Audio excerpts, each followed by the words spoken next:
pushing for a record high defense budget. What's happening in the coup-hit country of Gabon? Who is their new leader? Why has France signed a defense deal with faraway Fiji? Why does Canada have a bee emergency? And on World Sanskrit Day, we discuss why the language is dying and why it's imperative that we resuscitate it. All this and more coming up. The headlines first. The US approves the first ever direct military aid to Taiwan as China continues to flex its muscle in the region. The military aid is worth $80 million. An angry Beijing warns that the move would harm Taiwan's security. India's GDP surges to a four-quarter high. India grew at 7.8% in the April to June quarter this year, up from 6.1% in the previous January to March quarter. India's economic growth, is faster than that of China, the US, the UK and Germany. Burkina Faso approves a law to send troops to Niger. Niamey is facing the threat of military intervention from ECOWAS. The West African bloc has warned of action to restore civilian rule in the country. Neighbours Burkina Faso and Mali back Niger's coup leaders. Sweden hit by 4 blasts in 1 hour. Explosions reported in capital Stockholm, Gothenburg and knee shopping. Sweden has seen a surge in gang-related violence in recent years. In 2022, there were 90 blasts and over 100 attempted bombings in the country.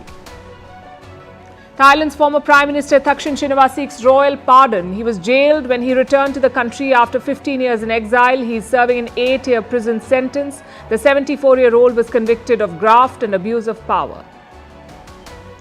Talk about shooting the messenger. Pakistan bans a TV show over rape scenes, saying it tarnishes the image of the country. The show Hadsa will now be taken off air. It depicts a real-life incident where a mother was raped in front of her children. This incident took place near Lahore in 2020.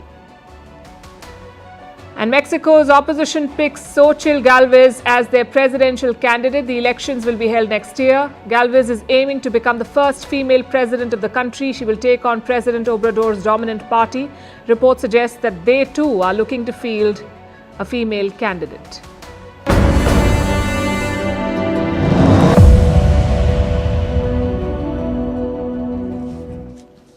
India's G20 guest list is getting shorter.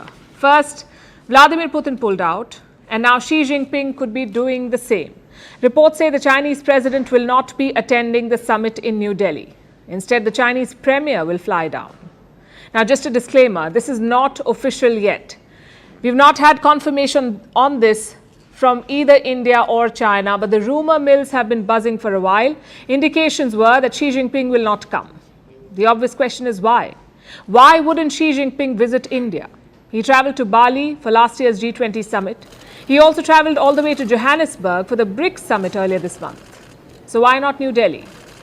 The report does not mention the reason. Chinese and Indian sources have said that Xi Jinping will not attend, but they've not said why. And come to think of it, it's not really surprising. China has repeatedly tried to sabotage India's G20 presidency. They have skipped at least 2 meetings, one in Arunachal Pradesh and another in Jammu and Kashmir. They've also been blocking joint statements after most meetings. The West wants tough language on Ukraine. Russia and China want it watered down. But these are political objections. Some of it has been petty and absurd. Earlier this month, China objected to India's G20 motto. It's Vasudhaiv Kutumbakam. It means the world is one family. What possible objection could you have with that? China said the motto cannot be included in G20 statements. Why? Because Sanskrit is not an official United Nations language. If you put all of this together, what do you see? Sabotage. China is least interested in India's G20 presidency, so Xi Jinping skipping the summit is not unthinkable. It's very much according to their script. But yes, the reasons could be more than one. For instance, the US was hoping for a meeting between Joe Biden and Xi. Their last meeting was also at a G20 summit, the one in Bali last year. So the White House was betting on a repeat in New Delhi. In fact, they worked quite hard for it. Top US officials have been making a beeline for Beijing. The latest was America's Commerce Secretary. So the groundwork had very much been done, but maybe Xi Jinping is not interested. Maybe he's had enough of talks. That could be one of the reasons why he's not traveling to India. His closest G20 ally is Russia, but Russian President Putin will also not be in New Delhi, which means Xi would have to face the West alone. Perhaps he doesn't want that. The second possibility is bilateral tensions with India, namely the border. The situation in Ladakh is yet to be diffused, and on Monday, China released a new map, a map that shows Indian territories of Aksai Chin and Arunachal Pradesh as parts of China. And that was an important signal. The map was published just 12 days before the G20 summit. You don't do that before a major summit, at least not if you're planning to visit. So what message does it send? Is it the formal announcement of the East-West divide? Well, geography may not be the answer here, but politics could be, and I'll tell you why. China's new map does not just claim Indian land, it also claims most of the South China Sea. And who else claims this region? Countries in Southeast Asia like Malaysia, Vietnam, the Philippines, and Brunei. So China's map is an affront to all these countries, not just India. And why is this important? Because before the G20 summit, there is another major event, the ASEAN Leaders' Summit. Indonesia is hosting it from September 5th to 7th. All Southeast Asian nations will be attending. And in case you're wondering, no, Xi Jinping is not expected to attend that summit either. So the message is clear. G20 or ASEAN, China will not back down. They're intent on raking up border issues and creating trouble. But where does that leave the G20? Well, honestly, it is a challenge. The G20 is the only grouping that brings the West and its rivals together. It was a place for common minimum programs. No miracles, but no disasters either. But if Xi Jinping is indeed skipping the summit, it could set a new trend, one where the G20 becomes even more irrelevant. As for India, it's a fresh challenge. Xi's absence may reduce the prospect of a US-China face-off in New Delhi, but it also reduces the prospect of breakthroughs. Because what Xi can do, his premier cannot. And maybe that's the point of this decision, a snub to the existing world order.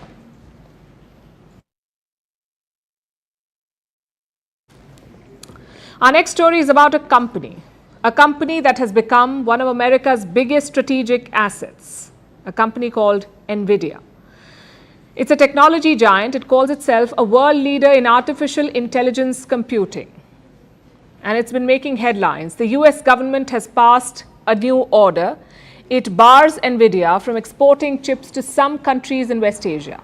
Now, this is a very significant move, and to understand why, we must understand what Nvidia makes. They make a special kind of computer chips. They're called GPUs, graphics processing units. They process graphics on computers. So if you play games on your computer, or if you're into graphic design, there's a good chance that you use Nvidia chips. They're very advanced, and the US sees them as a strategic tool, so much so that they're dictating who can get their hands on Nvidia chips. Like I said, the Biden administration has issued orders blocking the sale of chips to some West Asian countries. Earlier, they'd restricted Nvidia chip sales to China, and this applied to advanced chips. Washington feared that they would help the PLA, the Chinese army. Now, we don't know which countries have been banned in West Asia. They have not shared names, and Nvidia's statement does not say very much, but most reports throw up two names, Saudi Arabia and the UAE. This year, these two countries have placed a lot of orders. They bought up thousands of Nvidia chips. Riyadh alone bought 3,000 chips. What about the UAE? We don't have a number, but we're given to understand that the UAE gave orders in a similar range, meaning thousands of graphic chips. And now the US is throttling the supply. The new rules apply not just to Nvidia, but to all chip makers, but we're focusing on one company because it's the most in demand. Major Chinese companies have placed orders here. Baidu, ByteDance, Tencent, Alibaba, many other Chinese companies have given large orders. Together, the bill is said to be more than $5 billion. Deliveries were supposed to happen next year, but now Washington has stepped in, and they will decide who gets what and how much of it. What explains the surge in demand? The explosion of AI. Nvidia chips are the driving force behind AI services, artificial intelligence. Applications like ChatGPT run on them. These chips are used to train ChatGPT. In fact, most AI apps run on Nvidia chips. They're preferred because they can multitask. They can process multiple commands simultaneously, and they're the market leader in this game. I think it's a surprise, but not a surprise. I think that the paradigm of compute is changing. They have a monopoly, at least today, in terms of accelerated compute. and with generative AI and large language models, it's unleashed the power, of accelerated compute, and they're the only game in town. All countries and tech companies worth their salt are entering the AI race. Microsoft has Bing, Google has Bard, China's Baidu has launched the Ernie bot. Saudi Arabia and the UAE have their own plans. All of them need Nvidia chips, hence the unprecedented demand. It's a dream run for this company. It's made them one of the most valuable companies in the world. The stock price has gone through the roof. This year, they saw a jump of 234%. And the rally is far from over. Experts say Nvidia will rise further. Some are predicting a jump of 125%. Earlier this year, the company broke another record. It entered the $1 trillion club. Today, it is worth $1.2 trillion. And this is a very small club, the $1 trillion club. Apple sits at the top, followed by Microsoft, Saudi Aramco, Alphabet, Amazon, and finally Nvidia. Do you notice something here? How many of these companies are American? 5 out of 6. And all of these 5 are tech companies. Aramco is an oil company. And this puts the US in a unique position. It gives America significant leverage over the global economy and over global markets. American policies can dictate supplies and influence pricing. A favorable policy will keep supplies steady and the prices low, but a protectionist approach will disrupt supplies and push up prices. In other words, the US can weaponize its tech companies. This will lead to a trade war, but America would have a clear advantage. And this is not hypothetical. We've seen it in the recent past. During the Trump years, the US used its dominant position. President Donald Trump announced trade restrictions. He forced countries to extend more favorable terms. And some of those policies are still in place. So while countries still go to war in the traditional sense of the term, they're also in a position to wage war by other means. In this changing geopolitical landscape, corporate giants can be weaponized. And there is no guarantee that superpowers will wield this power responsibly.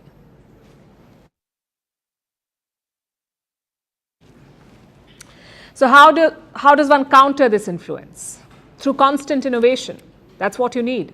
And India's ISRO is showing the way. Not resting on its laurels, just days after the grand success of the moon landing, India's space agency is gearing up for the next adventure. And this time, India is going to the sun. The mission is called Aditya A1. Aditya means the sun in Sanskrit. And what is the meaning of Aditya L1 rather? And what is the meaning of L1? That's the final destination of the mission. I'll explain in a bit. Let's start with the launch. It is scheduled for the 2nd of September, that is this Saturday. This is a mission to study the sun's atmosphere and environment. The spacecraft weighs 1,500 kilos. It is carrying special equipment to be used for scientific experiments. Aditya L1 has a long list of objectives. The ISRO wants to know more about the sun's outer layer. It is called the corona. Not the kind of corona that China became famous for. This is about the sun.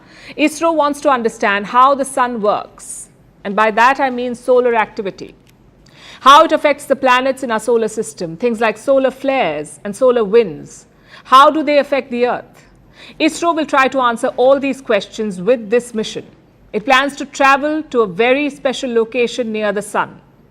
It is called the Lagrange Point 1 or L1, the one that we mentioned earlier. And what is special about L1? Let me use the example of a seesaw to understand how this works. How does a seesaw work? It always tilts on the heavier side. And when that happens, the lighter side goes up. And the person on the heavier side goes down. The Earth and the sun work in a similar way, like two sides of a seesaw. They're constantly shifting. The sun is very large, so it exerts a lot of force, a great force on the Earth, gravitational force. And the Earth is constantly moving around the sun, so it cancels out the sun's gravitational force. Now imagine if you were to sit at the center of the seesaw. What would happen? Neither end would rise or fall. The seesaw would be balanced. And this spot of balance is what scientists call the Lagrange point or L1, and that's where Aditya L1 plans to go. Why choose this specific point? It's like having the perfect seat at a concert. You get the best view. And that's what ISRO is after. The spacecraft would remain in position. It will not feel the impact of gravity, plus it will save fuel. And the views are great. There won't be any obstruction. The US Space Agency, NASA, agrees. It says at L1 you'll get an uninterrupted view of the sun. So we're hoping for some good pictures, but getting there is no cakewalk. The L1 spot is 1.5 million kilometers away from the Earth. Now we try to do some math here. If you were to drive your car to L1 at 100 kilometers per hour, you take almost 2 years to get there. And I'll be honest, our maths is not as good as ISRO scientists, but even we know that you can't drive cars in space. So this was just to give you an idea of how far it is. Of course, ISRO has figured out a more efficient way of getting there. They say it will take 4 months for the spacecraft to reach. And this is a very important mission. You see, the sun is the nearest star to the Earth, and it behaves a bit like Thanos with its 5 infinity stones. It releases immense amounts of energy. Scientists have a term for it. Eruptive phenomena, that's what they call it. Simply put, it means large bursts of energy, sort of like the sun catching a cold and sneezing. Now, we don't know what happens after that. And by we, I mean humankind. We don't know. We have a very limited understanding of how the sun works. We need to study it better and also to prepare for situations that may potentially harm our planet. Aditya L1 aims to deliver this to help us understand what's going on up there. And in typical ISRO style, this is a mission on a budget. The government of India cleared it in 2019. $46 million were set aside for this mission. That's less than Chandrayaan 3's budget. The moon mission cost $75 million. And it proved to be a good investment. It has detected sulfur and other elements near the moon's south pole. Now, ISRO is aiming for the sun, and 1.4 billion Indians are cheering them on.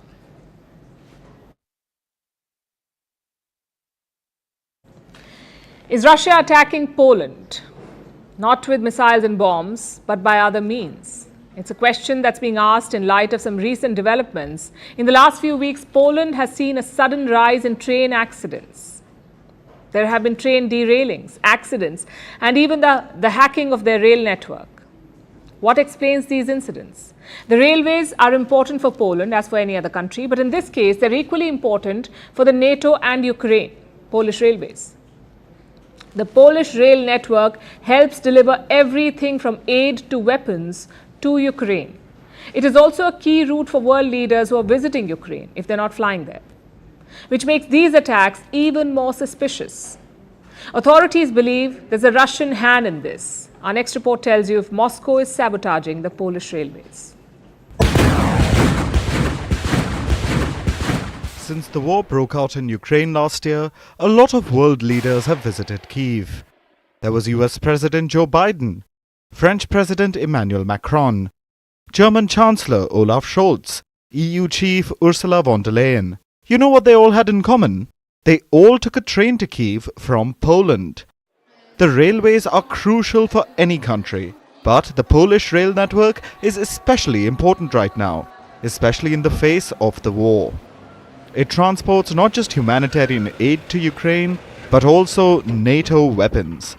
Plus, it's the top choice for world leaders, which explains the scrutiny right now. In recent weeks, Poland has seen over 20 train incidents, accidents, derailings, and many more. Plus, there was an attack on the rail network last weekend. About 20 trains were brought to a standstill. Poland authorities call it a cyber attack.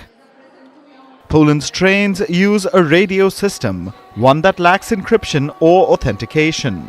So, hackers apparently sent simple radio stop commands, triggering their emergency stop function. They interspersed the commands with the Russian national anthem and parts of a speech by Russian President Vladimir Putin. So, was there a Russian hand behind this? Well, no direct links have been found yet. The hackers seemed to be ordinary citizens, but they were apparent supporters of Russia. For now, 2 men have been arrested. They are in their 20s. One of the 2 arrested is a police officer. Authorities have now launched dismissal procedures against him. The attacks have raised serious questions over Poland's railway system and its safety. Polish State Railways says there's no threat to passengers. However, they are looking at an upgrade. Polish trains currently use the radio system, but Warsaw wants to change that. They want to introduce GSM-R cellular radios by 2025. They can be encrypted and cannot be sabotaged as easily. Poland has been a hub of support for Ukraine, and its rail network is crucial for the war-torn nation. So, Warsaw fears there could be more potential attacks. This one may have been just hackers, but the next one could be more dangerous. Vantage continues after a short break.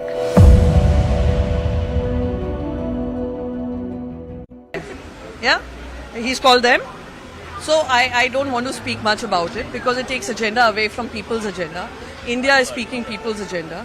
India party members are speaking about India's agenda, and the agenda is the absolute uselessness of the central government, absolute failure of an unconstitutional government, an absolute abject failure to people's issues. We understand that there will be a logo which will be unveiled. There will be discussion on the convener, but will a PM face also be decided, because that's a question that people are asking. No, people are not asking. People are not asking you whether it's the Prime Minister which is important or whether their daily lives being impacted by high prices is the problem. People will ask you whether it is the farmers which is an issue or whether it is who's the Prime Minister will be an issue. The country knows that there are many capable leaders. They've reduced the entire nation to one leader, which India will never accept. आप NDA की और BJP की खास तौर पे बौखलाहट इसी चीज़ से देख सकते हैं कि वो लगातार हम पर हमारे नाम को लेकर हमले कर रहे हैं, और इतने बड़े बड़े लोग, यहाँ तक कि प्राइम मिनिस्टर ऑफ इंडिया जिन्होंने कॉन्स्टिट्यूशन ऑफ इंडिया के तहत अपना कार्यभार संभाला, इंडियन फ्लैग के नीचे खड़े होकर शपथ ली, प्रेसिडेंट ऑफ इंडिया ने उन्हें शपथ दिलाई, गवर्नमेंट ऑफ इंडिया के वो मुखिया हैं.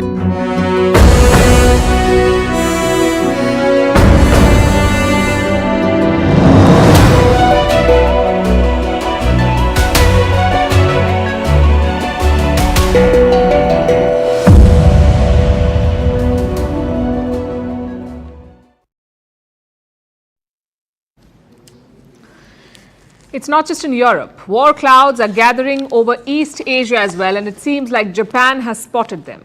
The country is planning a major defense spending blitz. How much money are we talking about?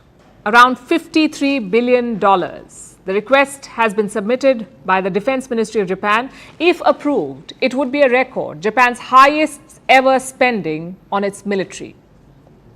But Tokyo's plans do not end there. Prime Minister Fumio Kishida has a long roadmap. He wants to increase Japan's defense spending by 43 trillion yen in 5 years. How much is 43 trillion yen?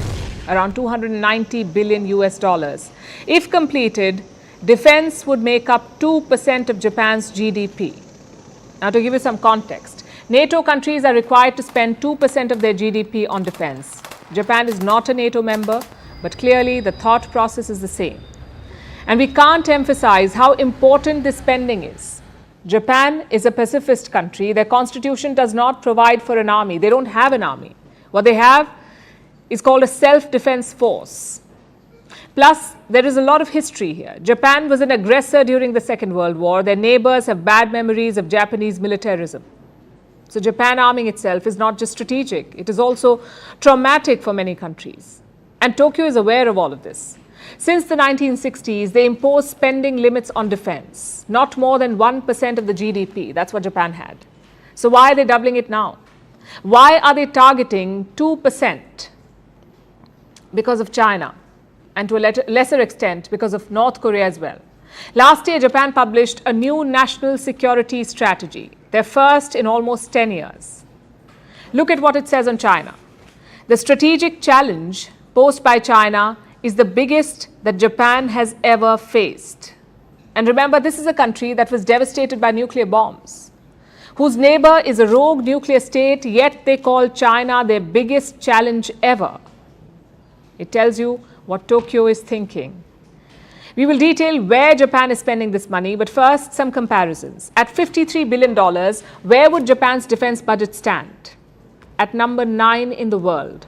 The US defense budget is around $877 billion. $877 billion. China is around $292 billion. Russia is third. India is fourth with $81 billion. Then you have Saudi Arabia, Britain, Germany and France. If Japan spends $53 billion, it would slot in after France at number 9. Other countries are also ramping up defense spending, but not at this pace. The global increase in defense spending was around 3.7%, and Japan's around 13% in the upcoming financial year. And where is this money going? Around $8 billion has been set aside to upgrade missile defenses. This will help Japan counter possible attacks from North Korea. Around 500 million has been earmarked for fighter jets. Japan is making them with the UK and Italy, fighter jets. Also on the list are Tomahawk cruise missiles, new destroyers, and also more cyber warriors. Japan's cybersecurity unit has around 900 personnel. The plan is to increase that to 2,400. All of this will make Japan a complete fighting force, not just against China, but against North Korea as well. You see, on Wednesday, Pyongyang tested 2 ballistic missiles. They traveled around 400 kilometers before landing in waters between North Korea and Japan. What was the purpose of this test? To rehearse nuclear attacks on South Korea. Pyongyang also conducted a separate drill on occupying the South. Now, these are simulations. They're practicing. But they reveal North Korea's thought process. They're readying for anything, and that includes war. The US too is making moves in the region. They have approved another military package for Taiwan, a package worth $80 million, just peanuts compared to the earlier ones. But this one is special. It's called the FMF. That stands for Foreign Military Financing, FMF. And usually a package like this is a country-to-country deal. The US gives this assistance to other countries, FMF. But Taiwan is not a country, is it? The US follows the One China policy, so it recognizes Taiwan as a part of China. How then can this deal be legal? The US says it does not violate their One China policy, but Beijing is not buying it. This severely violates the One China principle and the stipulations of the 3 China-US joint communiques, especially the August 17th communique of 1982, and international law and basic norms governing international relations, and undermines China's sovereignty and security interests. China deplores and firmly opposes it. The Pacific is following the old military theory. The best way to prevent war is to prepare for it. And how do you prepare for war? By arming yourself. But more weapons also has a downside. It means more risk of a miscalculation. That's the big worry around this arms race in the Pacific, which is why open communication is so important. But don't expect much from China. Their policy is to poke neighbors and claim their territory. Confidence building is not their strong suit. As for Japan, the big challenge is to find a balance between the threat of China and the pacifist public opinion.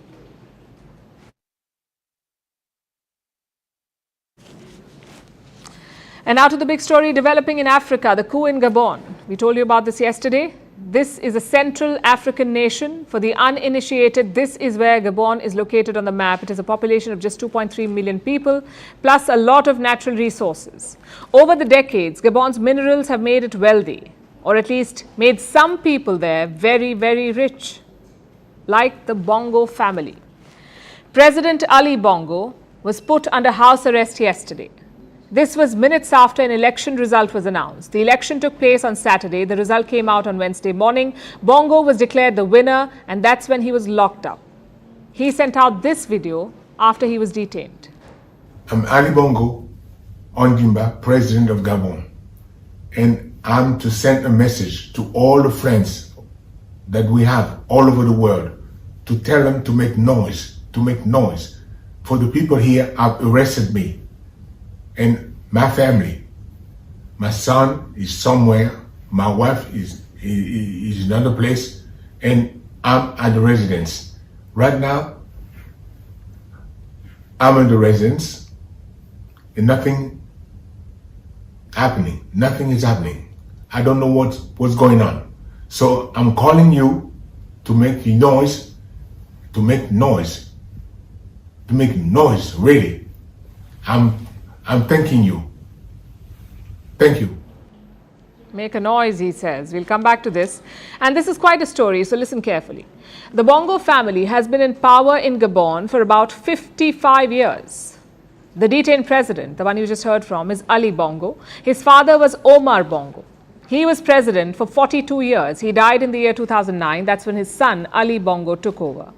And since then, he served 2 terms as president. He was about to begin a 3rd term. He won the election on Saturday. Or won the Saturday election. The result came out on Wednesday morning. Now, 2 terms in 14 years may seem odd, but that's how it is in Gabon. The presidential term lasts for 7 years in this country. Also, they do not have term limits anymore. You can serve as president for any number of terms, really. So, Ali Bongo would have started his 3rd term had the military not removed him. But they have. And they've installed a new leader in his place. This man. All the commanders-in-chief and chiefs of staff, as well as the generals in 2nd sections of Gabonese Republic, were present for the meeting. General Brice Oligui Nguema was unanimously appointed chairman of the Committee for the Transition and Restoration of Institutions, president of the transition. General Brice Oligui Nguema. He's the president of the transition and an expected choice. He was in the news yesterday too, seen being lifted up by cheering soldiers. They were urging him to take over.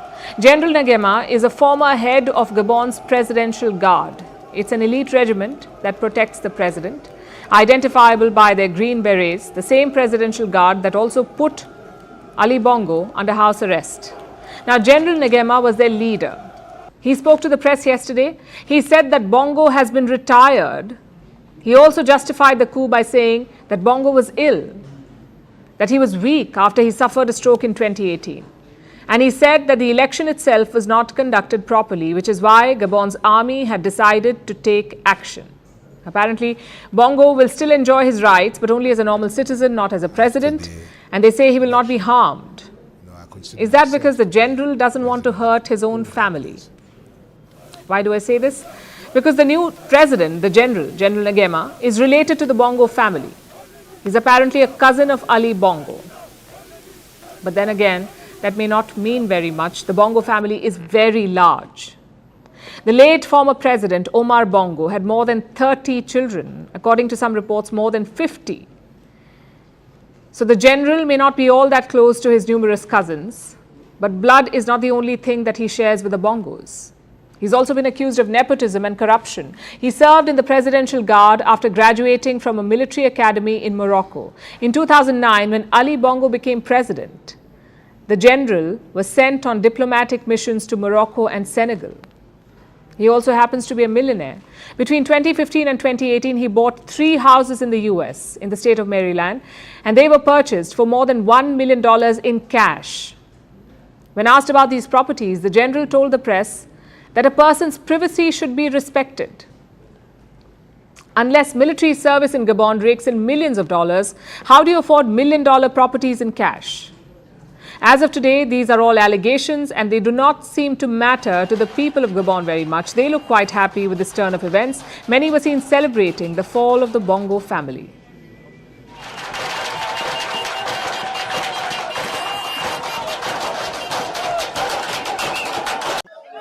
Now is the time for change. 60 years of dictatorship have ended. Amen. It's August 30, no longer August 17th. Now this is the Independence Day. The army has freed our country. We are free. We have the right to be free and to express ourselves the way we want. Because we didn't know that we could be freed. But today we are free. Let me take you back to that statement that Ali Bongo made from under house arrest. He asked people to make some noise. Well, as you can see, they are making a noise, just not the kind that he'd like to hear.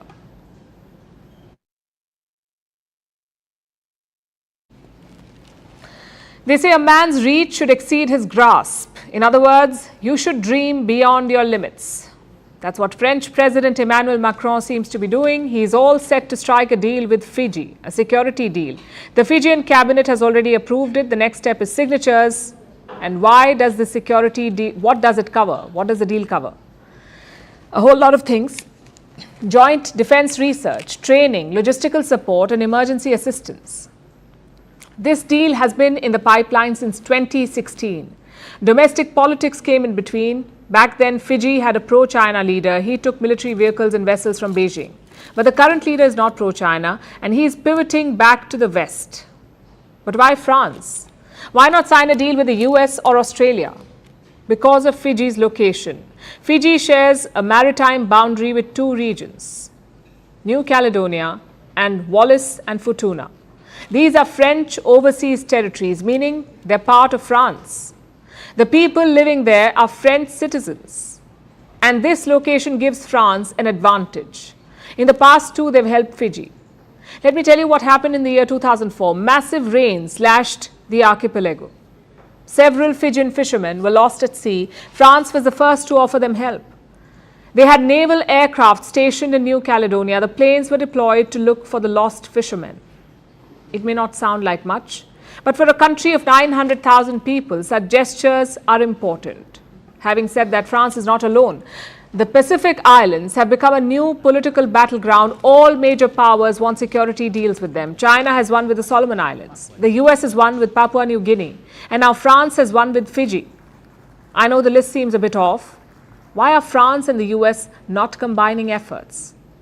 Because France is a Pacific power in its own right. Around 1.6 million French citizens live in the Indo-Pacific. Their exclusive economic zone is huge. It spans around 9 million square kilometers. So France is not a passerby in the Pacific. It is a regional player. And President Macron is keen on projecting his presence. He visited the Pacific Islands in the month of July. He warned of a new imperialism in the region. Was he talking about the US or China? Well, perhaps both. Macron says he can offer an alternative to the Pacific Islands, one where their sovereignty is not challenged.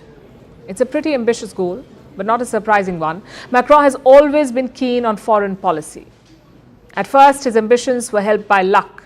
Britain left the European Union in 2020, so Europe's big three became the big two, France and Germany. Now, within these two, the top dog was clear. Germany's Angela Merkel. She had been chancellor since 2005, so there was no question of Macron superseding her. But in 2021, Merkel also resigned, and suddenly Emmanuel Macron became the tallest leader in Europe. He was talking to Putin, he was bad-mouthing NATO, he was reaching out to China, so Macron's policies came to represent Europe, at least for a while. And his plan was an interesting one. Macron knew that France alone could not influence global politics. It's only the 7th largest economy in the world and its share in global GDP is just 2.1%. So what did Emmanuel Macron do? He tweaked his vision. He thought if France cannot be a world leader, then perhaps Europe can. Just look at all his proposals. Macron has been pitching for a European army. He's also been arguing for a European foreign policy, one that is separate from the US. In April this year, he reiterated this vision. Macron said Europe cannot be America's vassal state. So why didn't this plan succeed? Because his domestic support was not solid. Last year, he lost his majority in the French parliament. He also faced multiple protests. First, over his pension reforms, then over racial tensions and immigration. So Macron could not pursue his global ambitions as much. He was tied down at home. Nonetheless, his achievements are impressive. He rallied Europe after Russia's invasion. He increased French presence in the Indian Ocean. And now he has a security deal in the Pacific. The setbacks, though, have come in Africa. Military leaders are staging coup after coup in former French colonies. All of them have the same punching bag, France. As for the European experiment, there is still time. Macron's term ends in 2027. If he can sort out his domestic situation, he could have another shot.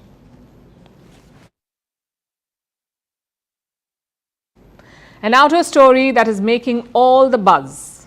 Canada's Ontario had a bee emergency.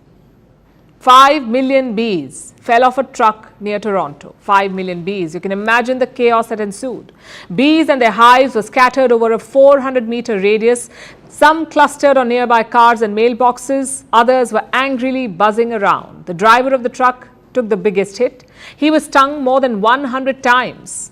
Beekeepers were called in for help, and they reportedly said the scene was nothing like they'd ever seen before. Our next report tells you more. It's time to spill the bees. Pardon the pun. A black cloud was seen looming over the Canadian province of Ontario.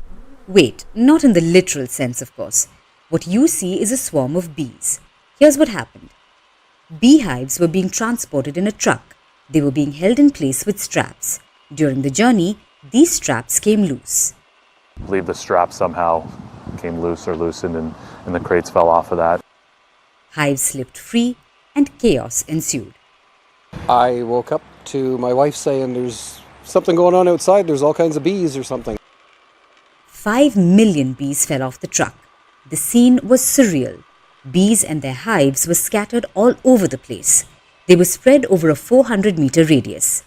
Bees were clustering over cars and motorcycles. Some wouldn't let go of the mail posts they were clinging to. Beekeepers say the clustering bees were the younger ones. They came together to seek safety. The older ones, on the other hand, were wreaking havoc. Because not only were they older, but also angrier. So they were buzzing around. But can you really blame them? After all, being homeless would make anyone angry. The truck driver had to bear the brunt of this. He was stung over 100 times. Soon after the accident, the police were on the ground. They were the first responders. But in a hilarious turn of events, they couldn't even step outside their cars. They didn't have protective suits. Eventually, beekeepers were called for help. They released smoke, which subdued the panicked bees into a state of lethargy. Social media messages urged people to stay away from the area and to keep their windows closed. It's typically never good news when you get a call from the police, and I'm just glad, obviously no humans were hurt in this situation. No human was injured, but the same couldn't be said of the bees. A few hundred didn't survive the accident. After a few hours, most of the bees found their hives. Beekeepers say there's still hope for those who didn't.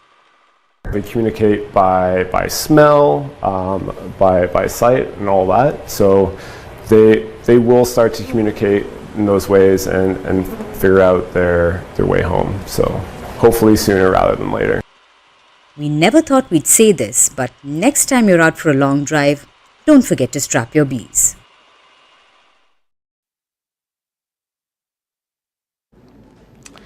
No matter where it came from, what it was about, every story we have discussed so far has centered around one topic: statecraft. A topic deeply loved by a singularly important Indian manual. I'm talking about Kautilya's Arthashastra. At the risk of sounding like Shah Rukh Khan, let me assume that you've heard the name before. This manuscript talks about the art of politics. It was written in the 2nd or 3rd AD, yet even today it holds water. But here's a fun fact. For a long time, Arthashastra had disappeared until this man, R. Shamashastri, rediscovered it in the year 1904. He was a Sanskrit scholar. After finding Arthashastra, he published the book in the year 1909, then translated it into English in 1915, and today the Arthashastra is one of the most valued texts ever written the world over. But I wonder, had Shamashastri not known Sanskrit, what would have happened? Would he have known the worth of this manuscript? I ask because today is World Sanskrit Day, a day to celebrate the Sanskrit language, fondly called Devvani, or the language of the gods. It is considered about 3,500 years old, one of the oldest languages in the world. Ancient Hindu texts like the Vedas were written in Sanskrit. Languages like Bengali, Punjabi and Gujarati trace their origins to Sanskrit. So do some words in English, like opal, from Sanskrit upala, or candy, from Khandaka. Even the word Zen, which evolved from dhyan. In fact, the Chinese word for meditation, chan, also comes from dhyan. So every August 31st, the world celebrates a Sanskrit Day to raise awareness about the language. But here's the irony. There's a good chance you did not even know that this day existed. And I do not mean to be pessimistic, but let's be honest. Sanskrit is a dying language. And with each passing day, fewer people care about it. Let me show you some numbers. In 1971, about 2,000 Indians called Sanskrit their mother tongue. In 1991, this number was close to 50,000. 50,000 people in India called Sanskrit their mother tongue. By 2011, it had dropped to about 25,000. We are a country of 1.4 billion people, the birthplace of the Sanskrit language, and less than 25,000 people call this language their mother tongue. Do you know the result of these falling numbers? A child named Vishnu is nicknamed Vish. Now, Vishnu is a common name in India. It is Sanskrit for the preserver, the name of a god, Vishnu. Vish, on the other hand, means poison in Sanskrit. You see, this is what happens when a language faces a slow death. Its words are literally poisoned. Vishnu becomes Vish. But some of you may still wonder, is Sanskrit even dying? After all, Hindus usually recite most of their prayers in Sanskrit. They conduct ceremonial rituals in this language. Some children in India study Sanskrit in middle school. Kids still have Sanskritized names, keeping the whole Vishnu-Vish debacle aside. But let me ask you, how many children see merit in learning Sanskrit? Won't they rather learn French or Spanish? How many people actually understand the prayers they recite? Some experts say only about 100,000 people worldwide understand the prayers they recite. Clearly, rote learning words does not keep a language alive. But that does not necessarily kill it either. So here's the golden question. How does a language die? It happens when there are no surviving speakers. Dilution of the language hastens this pace of death. Languages like ancient Greek, Akkadian, or Aramaic are extinct. Sanskrit is quickly moving in that direction because of a number of reasons. The language was rarely transmitted in the written word, and this is a recent phenomenon for Sanskrit. Most Sanskrit knowledge was transmitted orally. It happened in the Gurukul systems. But as they collapsed, the knowledge was lost. Secondly, Sanskrit was always limited to a small circle of people, usually the Hindu priests. They did not allow it to reach the common people. And when that happens to a language, it dies a natural death. Today, it seems like Sanskrit has no value to offer, but let me bring back the example of the manuscripts. India has over 35 million of them. And they're not limited to India. Elsewhere in South Asia, there are more than 150,000. Reports say Europe has at least 60,000. And some reports say 95% of these manuscripts have never been translated. 2/3 of these are in Sanskrit. So for everyone who says that Sanskrit holds no value, let me remind you, no one knows what 2/3 of those manuscripts hold. It's a mine of knowledge. And we've barely scratched the surface. Sanskrit is one of the greatest classical languages. It showcases the genius of India. It is a window into the lives of the people who came before us. And in any culture, understanding and appreciating the past is crucial to moving forward. So yesterday, today, tomorrow, Sanskrit will be relevant. It is not dying. It is dormant. It's for us to do our bit, to resuscitate it.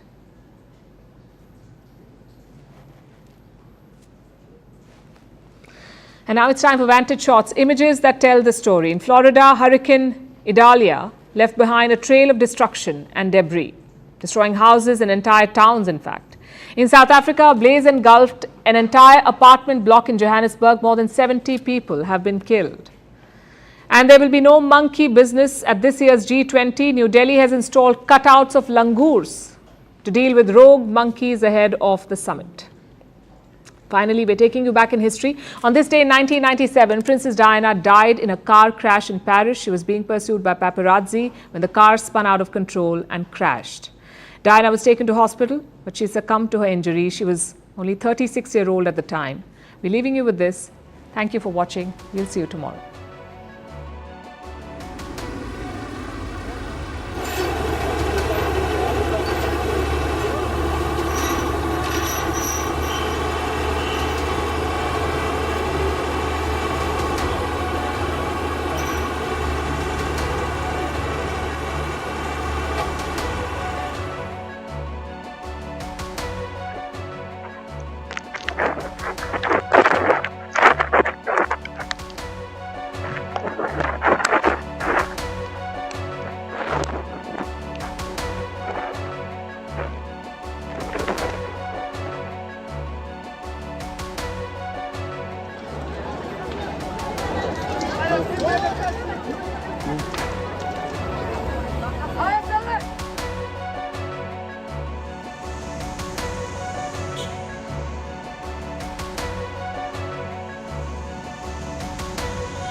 Again, today, an announcement from the Parliamentary Affairs Minister that there will be a 5-day special session from the new Parliament building to discuss Amrit Kal. No further details. The Opposition India Alliance, which is meeting in Mumbai, Mr. Rathore is saying that the government is doing this because it is unnerved. It is showing a sense of nervousness because of the India Alliance coming together, and this is a best way to try and divert the headlines. Your response?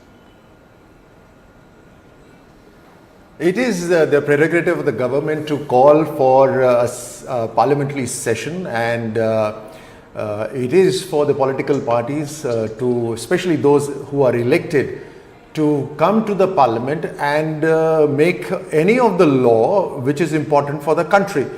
And once it is a law, that's the only thing that can be executed in the country to serve the people of this country. I think it is the first mandate for anyone who's been elected to not hold a meeting in Mumbai, but to be present in the parliament. Having said that, we are not interfering in any of the announced programs of this so-called INDIA, and this is at a time when there's, like I mentioned, there's none of the programs announced. So, firstly, no one is unnerved, and it is important. Now, just coming to this INDIA, which is a collaboration of these selfish parties, calling them.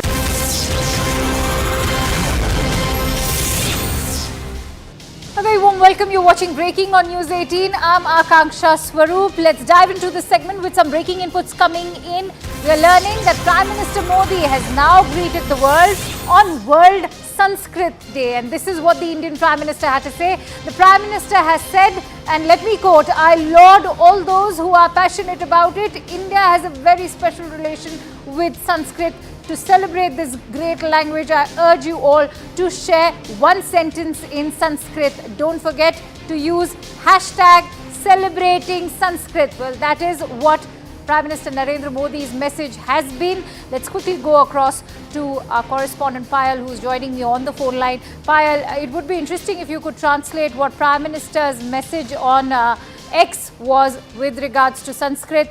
Not to forget the fact that